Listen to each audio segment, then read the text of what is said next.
Nag-convene na ang Senado bilang impeachment court sa gagawing paglilitis kay Vice President Sara Duterte. Pinangalanan na rin ang kongresista na tatayong lead prosecutor sa impeachment trial. Para bigyan ng mukhang balita, Mobile Journal, Amy Atienza. I, Alan Peter Compañero Shram Cayetano, solemnly swear solemnly swear that in all things appertaining to the trial of the impeachment of Vice President Sara Zimmerman Duterte, now pending, I will do impartial justice according to the Constitution I will do impartial justice according to the Constitution and laws of the Philippines. and the laws of the Philippines. So help me God. So help me God. Nagsuot ng robe at nanumpa na ang senator judges para sa impeachment trial ni Vice President Sara Duterte. Nanumpa na rin si Senate President Alan Cayetano bilang presiding officer. Ngayong nag-convene ang impeachment court, inatasan ni Cayetano ang Senate Sergeant at Arms na ihatid ang written summons at kopya ng Articles of Impeachment kay VP Sara. Kailangan niya itong sagutin sa loob ng 10 calendar days. Pinahaharap din ng bise sa impeachment court kapag ipinatawag siya. The prosecution may file a reply within a non-extendable period of 5 days from receipt of the answer. The parties may file their pleadings and annexes in person or through electronic mail. Nangako naman ang kampo ni VP Sara na susunod at maghahain sila ng angkop na tugon alinsunod sa saligang batas. Si Senator Bongo, sinigurong magiging patas kahit pa kaalyado siya ng mga Duterte. Whether Duterte Black, kung anong black man po yan, Pilipino po kami. Dapat kung paano namin ang aming tungkulin. At ako naman, magiging impartial po ako. Inihain naman ng Kamara sa Senate Impeachment Court ang formal entry of appearance ng mga prosecutor. Tatayong lead prosecutor si Batangas 2nd District Representative Jervy Luistro. Kahit pumunta sa Senate complex ang 11-man prosecution panel ng Kamara, hindi muna sila inimbitahan ni Cayetano sa pag-convene ng Senado. Well, ang importante ngayon ay na-convene na sila. Yung impartiality, saka pa natin malalaman yan dahil siyempre depende kung ano yung mga mangyayari pa sa trial. Tatayo namang tagapagsalita ng House Prosecution Panel si Kabataan Party List Representative Rene Co. Isa rin sa pinaghahandaan niya kung paano ipaiintindi sa masa ang impeachment at pananagutan. Matapos mag-convene ang impeachment court, itinalaga na ang chairmanship ng ilang komite sa Senado na napunta sa bagong Senate majority. Si Senator Loren Legarda na ang bagong chairman ng Basic Education Committee na dating hawak ni Senator Bam Aquino. Napunta naman kay Senator Bongo ang Health Committee. Pinalitan naman ni Senator Rodante Marcoleta si Senator Raffy Tulfo bilang chairman ng Public Services Committee. Habang si Senator Jinggoy Estrada naman ang papalit kay Senator Erwin Tulfo sa Games and Amusement Committee. Binigyan na rin ng chairmanship ang ilan pang miyembro ng bagong Senate majority, gaya na lang ni Senator Pia Cayetano, Joel Villanueva at Robin Padilla. Pero wala pang inaanunsyo ng chairman ng makapangyarihang Blue Ribbon Committee na nag-iimbestiga sa flood control scandal. Si Senator Ping Lacson ang huling chairman nito bago ang pagpapalit ng liderato sa Senado. So we're considering everyone. We're considering Senator Marcoleta, but we're also considering someone else. So sabihin ko na, we're considering Senator Pia. Mga kapatid, Mobile Journal, Amy Atienza po, hatid ang muka ng balita.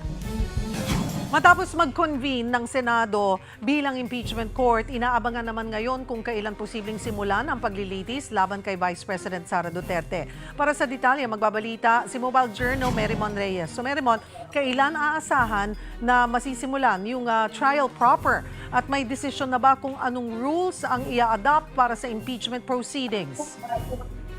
Cheryl, sa formal na pagkukonvene kahapon ng Senado bilang impeachment court, sinabi ni Senate President Alan Peter Cayetano na magsisilbing presiding officer ng impeachment yung Resolution number 39 o ito yung Rules of Procedure on Impeachment Trial ang patuloy na ia-apply sa kasulukuyang panahon. So far, wala pang nababanggit ang liderato sa magiging timeline nito. Pero alam kasi natin ngayon, mag-i-issue ang impeachment, ang korte sa pamamagitan ng Office of the Sergeant at Arms itong writ of summons sa opisina ni Vice President Sara Duterte o sa tanggapan niya.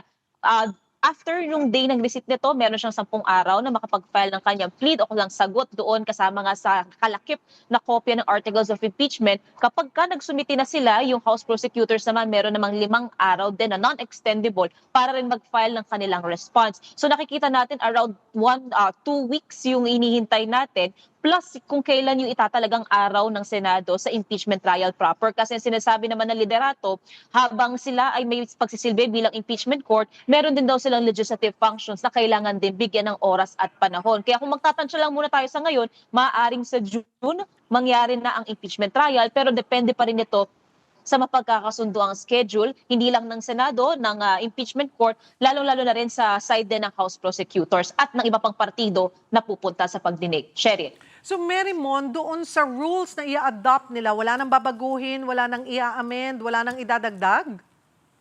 Sa ngayon, wala pa tayo naririnig tungkol dyan nor confirmation. Pero kasi yung isang na-raise ng senador, for example, Senator Dante Marcoleta, ang nakikita niya ay kung maaaring magkaroon ng amendments nga sa rules na magkakalinyancy o luluwag ito kung saan maaaring si Senator Bato de la Rosa makapag-participate remotely o hindi kailangan physically present. Pero sa ngayon, wala pang napag-uusapan muli tungkol dyan. Basta ang sinasabi kahapon ng liderato, yung Senate Resolution number 39, ito yung Rules of Court na on impeachment trial, ito pa rin daw ang patuloy na mag-a-apply sa kasulukuyan. Sheryl. Makakaupo pa ba bilang Senator Judge si Senator Bato de la Rosa? O ito yung isa sa dapat desisyonan sa pagbabago ng rules? Shelley, dun kasi sa rules ng Senate impeachment trials, explicitly nakalagay kasi doon na before mag-proceed sa pagkukonsidera ng korte doon sa articles of impeachment, kailangan i-administer ng presiding officer yung oath sa mga senador na magsisilbi bilang senator judges. Pero na-miss out 23 na mga senador lang ang naging present kahapon, wala si Senator Bato de la Rosa, so hindi siya present sa opisyal na araw ng pagtitake ng oath at yung pagkukonvene ng Senado bilang impeachment court. Pero ang isang inaantabayanan natin kung magkakaroon ba ng pagkakataon na at a later date, makakapag-take pa ba ng oath itong si Senator Bato de la Rosa bilang senator judge kasi may ilang mga schools of thought pa na lumalabas na maaari para mabigyan ng pagkakataon ang senador kahit ngayon ay absent pa siya at hindi pa sa kasulukuyan makakapag-participate sa trial proceedings ng impeachment. So yan yung isa sa mga antabayanan natin sa mga susunod na linggo. Sheryl. At kahapon, inabangan nga kung magkakaroon ng panibagong kudeta sa Senado. May balita ba dyan kung bakit hindi ito natuloy or talagang wala naman talagang mangyayaring coup? Sheryl, nitong weekend kasi nabuksan yan ni SP Cayetano na meron daw mga tumatapik mula sa minority, tumatapik daw sa mga miyembro ng Senate majority para daw bumaliktad o lumipat bakod. Meron pa raw threats, may pressure, meron din daw nagiging offer ng term extension. Pero so far wala pa tayong naririnig mula sa panig naman ng minority na naging 11 na ang bilang dahil kahapon sumali na umanib na itong si Senator JB Ejercito at Senator Mig Zubiri. Though gusto nilang manatiling independent pero kung association muna para sa organization o komposisyon ng Senado, nilinya muna nila yung sarili nila sa minority. Pero as of now, ang sinasabi ni SP Cayetano, kung ang ipinagkaloob lang daw sa kanya 1 linggo na paninilbihan, tatanggapin niya raw ito. At kung magkakaroon daw ng motion para magpalit ng liderato, hindi raw niya ito pipigilan at ito raw ay magiging priority rin daw dito sa Senado. Sheryl. Ano rin ang sabi ng minority? Or humupa na ba yung ingay ng posibleng coup?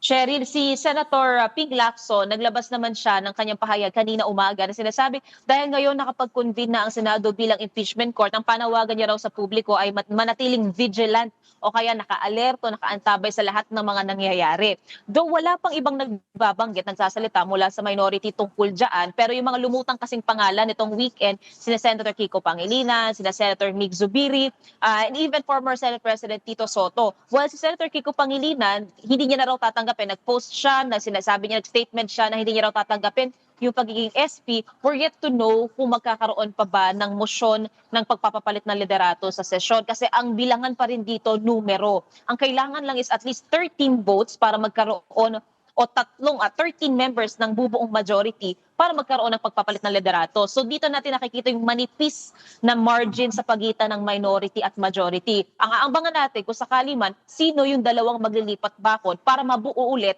ang bagong majority kung sakali man magkakaroon ng kudeta. Sheryl. Ano-ano pa ang inaasahang agenda ng Senado ngayong araw? Cheryl, kahapon sa session kasi bukod sa pagkukonvene nila bilang impeachment court, inisa-isa na rin nila yung mga committee chairmanships na meron ng dibs o nakuha na ng mga miyembro ng majority. Yung ilang mga committees pa, for example, yung mga mabibigat pa, Finance, Ethics Committee, ang Blue Ribbon Committee, Accounts, Constitutional Reforms, Agriculture, marami pang committee ang wala pang nanunungkulan bilang chairman. And yan yung isa sa pina-finalize din ng mayorya. Kaya maaaring mapasok siya sa agenda mamaya ng sesyon kapag meron na silang nakuhang mga pangalan o di kaya iba pang mga panukala na magiging pending pa for approval on second or third reading o kaya naman kung merong in-line up na privileged speeches mula sa iba't ibang mga senador. Cheryl. Maraming salamat, Mobile Journal, Merymon Reyes.